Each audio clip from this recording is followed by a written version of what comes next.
topic po is about providing that service. So, these are the different selling propositions as well as network expansion. So, I'll squat na pala, bilis ng oras when you're having fun. I'll talk about estate planning. Unahin ko po muna yan. Kasi, when I was starting in the industry, the estate tax back then was about 20%. It was 1.215 million for the first 10 million and 20% in excess of. Okay lang po yun. Luma na po yun. But because of the recently enacted train law, it got smaller. Purahin ko lang po yun.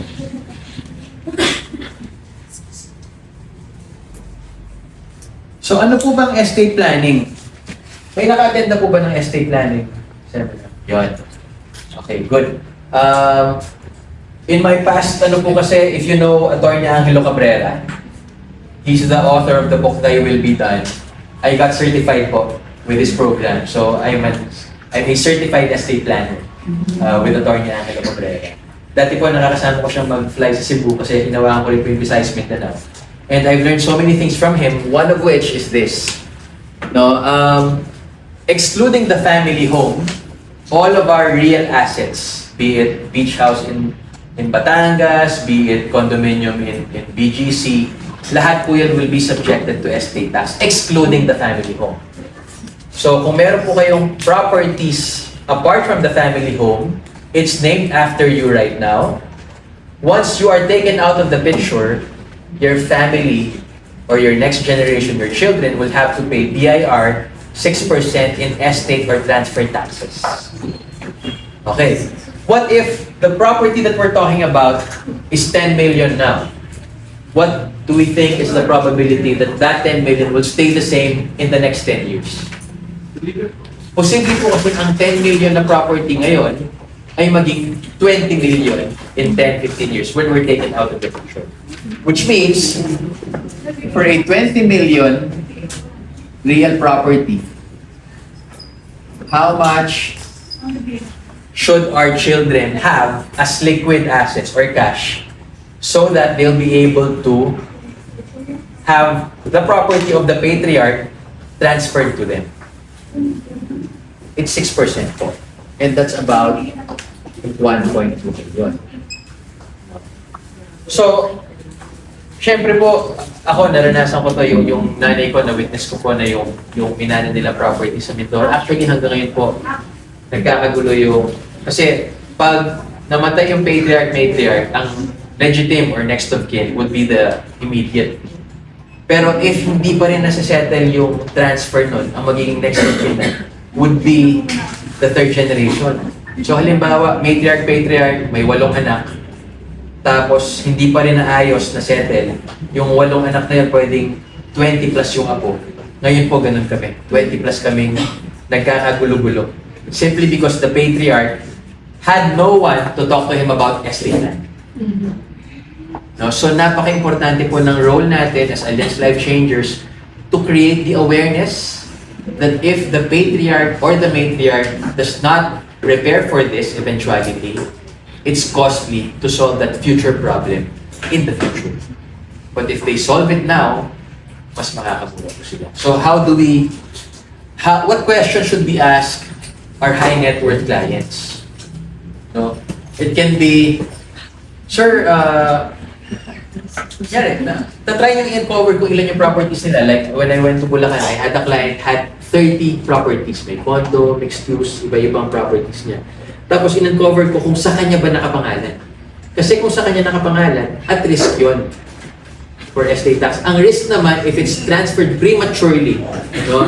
For example, the family home, tinransfer na agad ng mag-asawa sa anak para hindi na magbayad ng buwis yung anak nila.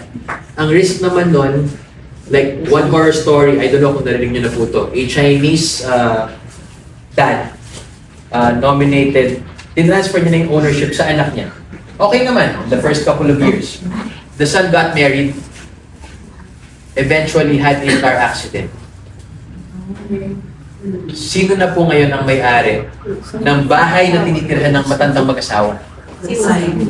Their daughter-in-law, who's a bit young and still attractive, and eventually got married to another man na hindi nila kakilala.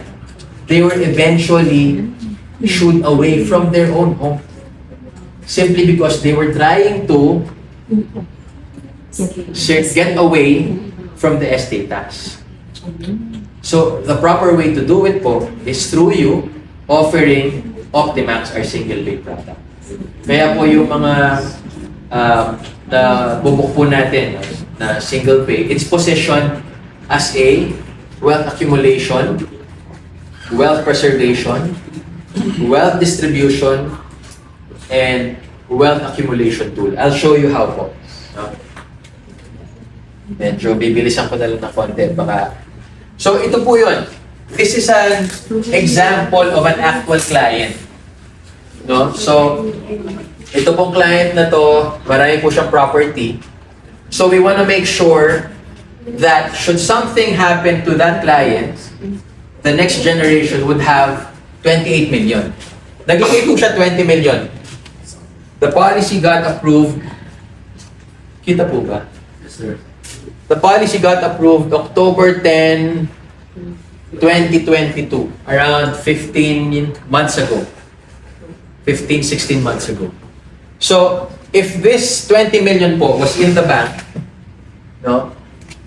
If it's in the bank, what will happen is that babawasan po ito ng 6%. Given that it will form part of the deceased depositor's account, and there's a laundry list of requirements, extrajudicial settlement, magpapadyari pa po sila, no? Sangkaterba pong mga requirements yan. Ang hirap i-comply. Ang dami ko pong kakilala na up till now, nasa bangko pa rin po dahil hindi nila ma-comply yung requirements. May mga ganyan po. So, itong 20 million na to, kung nasa bangko at sila yung depositor, ang makukuha lang ng kaanak nila is 18.8. But by reallocating some in Optimax, instead of the family getting just 18.8, they will get 28. Depending on age po. So, you've created almost 10 million in value. That's wealth creation. No? Next, wealth preservation. Kasi, instead of it shrinking by 1.2 million, kasi po, di ba, kung 20 million ang mapupunta na lang sa kaanak kung nasa bangko or deceased depositor's account, 18.8 na lang. So you've helped the client preserve 1.2 and you've helped the client create 8 million. So preserve, create. Now, meron pa pong isa, accumulate. So if you'll notice po, no, the last 4 digits is 316. Ito po, yung 20 million niya, it's 20.984 as of, after just 15 months. No, October 2022 po siya. This is as of January 15, 2024. Kumita na po on paper kasi hindi niya pa naman po rin-ready. 984,000. But, wait, there's more po. On top of that, ito po yung monthly dividends niya. So if you've noticed po, every month, meron po siyang natatanggap na 147. So, October, November, December, January, February, March, and so on. Nung kinompute ko po yan, that's already more than 2 million in dividends. And that's what's giving me po the confidence to offer 200 million, 120 million. Ito po 20 million. Medyo matagal na po yan. 15, 16 months na. When we were starting out, syempre, hindi pa namin na-test yung produkto. 1 million, 500,000. Pero nung nakita po namin that it's really adding value to the client, what we only do is update the client. Yung client po mismo, wini-withdraw niya yung pera sa bangko, idadagdag niya po. Kasi honestly po, wala siyang ibang makita na single na nito. So, napakaganda po ng produkto, kaya sabi ko nga sa mga ahente ko, if we will not create the awareness that there is something like this in the market right now, it's a disservice to the client. Other companies are trying to copy it, but haven't yet. Meron po quarterly payout. Ours is monthly. Ito po, automatic nakikredit sa PNB. We have clients na nakikredit sa kanila, BDO, Metrobank. Yun po yung tatlong banks na pwedeng pag-creditan automatically ng dividend. So, nung kinompute po namin, it's about more than 2 million in monthly dividends plus the paper gain of 900,000. It's about 11% growth rate.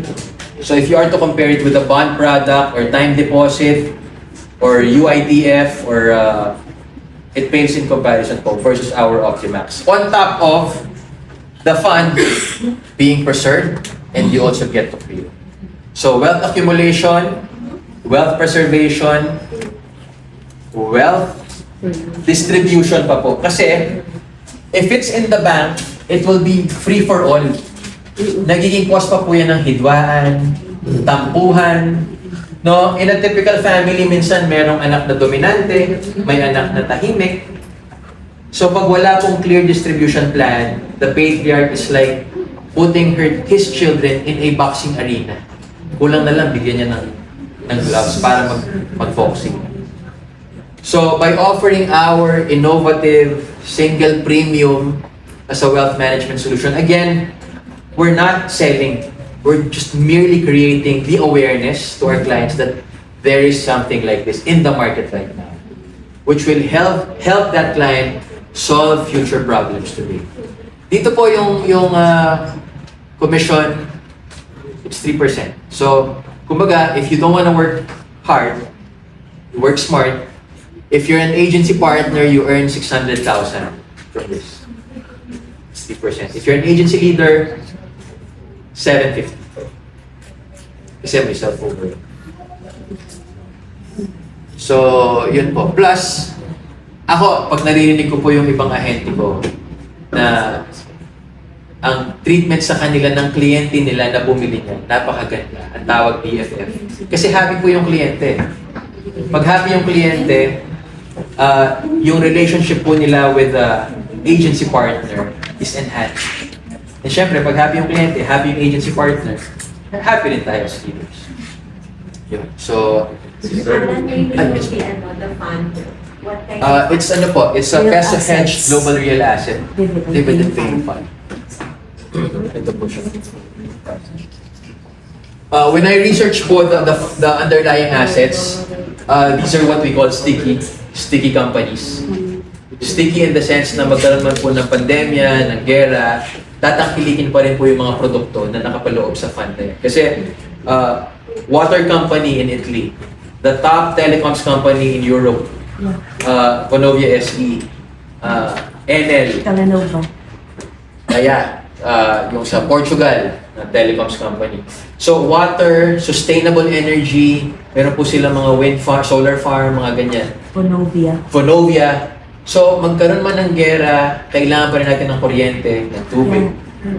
Tapos, the NLEX, the TFlex, the SETEX of Dubai, UAE. I forgot the name. Pero para po siyang ganun.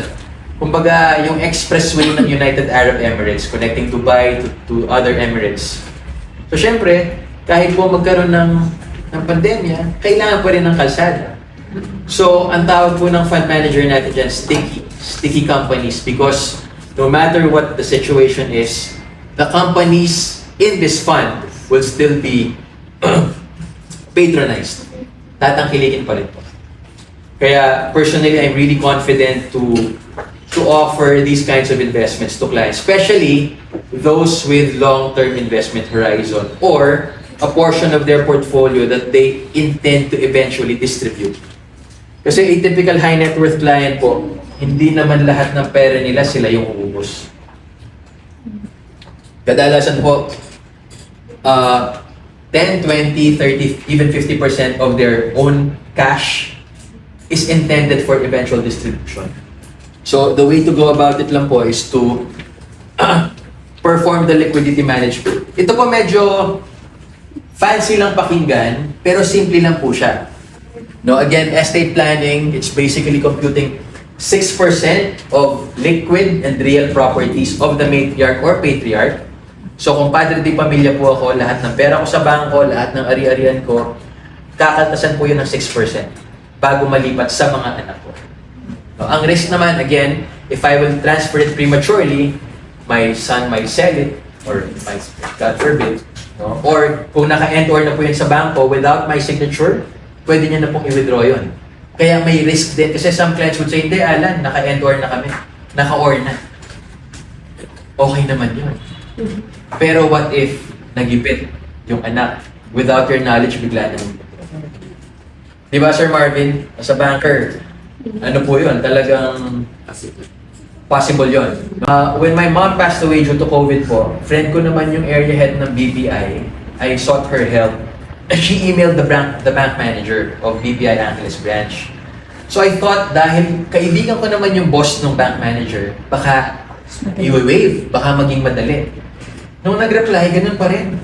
And then I empathized na lang with the bank manager kasi no bank manager would risk her retirement pay. Yeah. Just so she would turn a blind eye and waive the requirements. Hindi po nila gagawin yun. No? Kaya it's our job to help our clients solve that future problem. Kasi po pag hindi talaga nagawa ng paraan yun ngayon, pwedeng magdemandahan. Like I have a client in Bacolod, dinimanda ng 4 na magkakapatid. Yung isa nilang kapatid at sarili nilang ina. I can just imagine the patriarch looking down from heaven na sarili niyang mag-anak, nag-aaway-aaway, at worst nagdidemandahan simply because there is a lack of a clear distribution plan. Hindi po malinaw. But with Optimax, you can nominate 50% goes to this son, 20%. It's up to you. You remain to be in control over your funds now and more importantly, even if you're no longer here. Di po ba? Kasi kahit wala na po kayo, dahil nailagay nyo na yun ang susunod na payout ng company. So if you want to help clients, especially po yung mga OC, they want to be in control, not just when they're here, Optimax po. I'm a very, very big fan po of Optimax. I really, truly, deeply believe in the product. Kaya po, yung belief ko, yung confidence ko sa produkto, nagrarap po sa mga ahente ko, sa kliyente. So, naniniwala po ako na paglabas nyo dito sa room na to, ang Kizaya, maraming SP na mabubukaan. Kasi maganda po talaga yung produkto. And one time I texted our Sir Henry Yang, siya po yung ano natin. He texted the fund manager in Singapore. When they replied, he forwarded to me yung reply ng fund manager in Singapore. Nagulat ako kasi the reply is yung knowledge nila is insider information.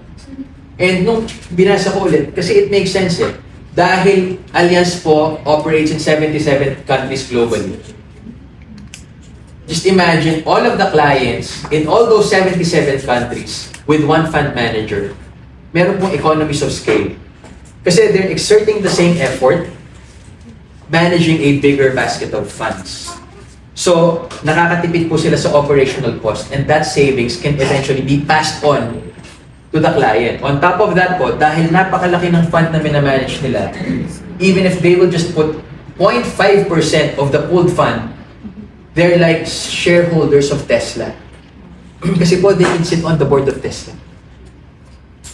Kaya when one of my clients told me, Allan, nag-comment si Elon Musk about Instagram, ay about Twitter, wala kayang negative impact yun sa ganitong fund kasi may Tesla doon. So, forward ko yun kay Henry. Ang reply ni Henry, very insightful, very informative kasi nga, they have that access. So, and no other insurance company can replicate that. Di ba kasi, the second is AXA. I was with AXA for 15 years. Okay naman po ang AXA, but they operate in just 55 countries. Ours operate in 77 countries. Ang next po na alam ko pa rin medyo marami is AIA. I was with AIA for 3 years. They operate in 18 countries lang. 18, 1-8. So in terms of scale po, talagang ano. So be proud po to be a part of it. Yun, sir, yes. What would the underwriting requirements be? Ayan, yun sana susunod ang tatanong. Well, I have clients po na politicians. Medyo ano lang, hinihingan lang ng, kasi normally what we do is guaranteed acceptance endorsement kasi they're normally after the investment as well as tax shield. So there's no risk po na binoborn, walang risk na kinikerry po yung company for the first 2 years. So waive po yung medical requirements. So kahit po 60 million yan, like nung pong December 14 last year, may napa-approve po tayo dalawang tig 60 million. Wala pong medical. Ni FME, ni MUR, ni chest x-ray po. Kasi it's gaya. How about your 600 million, sir? Ayun po, medyo madugo po yun. Kasi yung risk po dahil sa sobrang laki, hindi na po kayang tanggapin ng Alliance Local. So, napass on po sa reinsurer. Kaya sobrang helpful naman si CEO Joe. Sometimes we have meetings with him via Zoom. Kasi po, ano naman if you're handling yung mga ganong case, very hands-on din si CEO. Very supportive po siya. So, we're working with RGA, Hanover, Swiss Re. These are reinsurers. So, since ang risk na binaborn po na kinikerry ng company, napakalaki, i-share po niya yung risk na yun with the insurers. Medyo matrabaho lang, but we have a high net worth underwriting consultant. May hinire pa pong, kasama din namin siya sa AXA before. For this particular case, they're paying her, kumbaga hindi siya empleyado ng Alliance, pero she's helping as a consultant. So what my point lang po is that the company is very supportive. So on my own efforts, on my own strength, hindi ko yun kaya. Pero yun, with God's guidance and yung support din ng company, ayun, nangyayari naman. Tapos, just to add, may mga cases din naman na medyo heavy on financial underwriting. So, LAQ, large amount questionnaire, proof of income, yung mga, like yung isang mayor po na na-insure namin sa Norte, syempre, PEP. But we covered him after the election. Na-approve naman po.